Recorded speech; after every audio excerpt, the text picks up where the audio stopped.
Hello, it's Patrick here from the GarageBandGuide.com. GarageBand for iOS's autoplay feature is a great way to get to grips with the touch instruments on offer, despite being a little limited for most users. You might be surprised to discover that it actually has a bit more depth to it than you may have originally thought.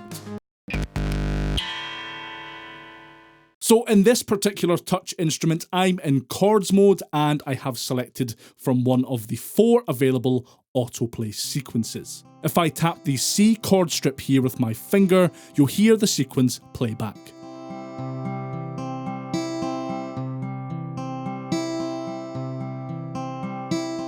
So far, so what, right? Well, if I then tap on the same chord strip with 2 fingers at the same time, you'll hear that the autoplay pattern changes a little.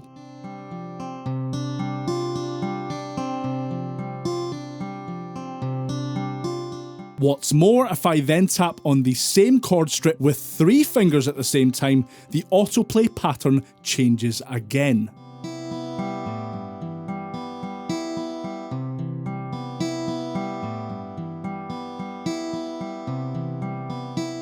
What this means is that there are 3 variations available in each of an instrument's 4 autoplay patterns, depending on whether you activate a chord strip with 1, 2, or 3 fingers.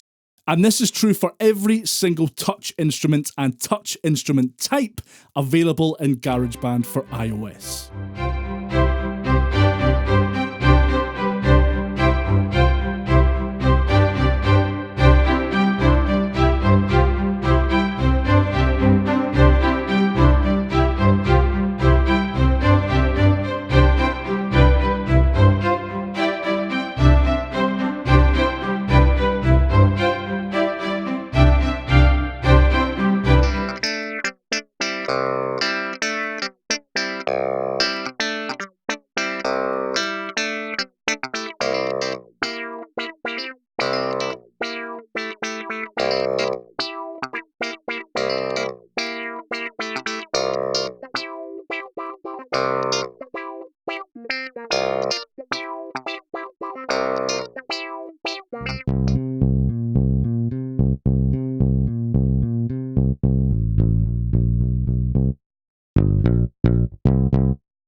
That'll about do it for this quick tip. I've been Patrick from the GarageBandGuide.com. Bye for now.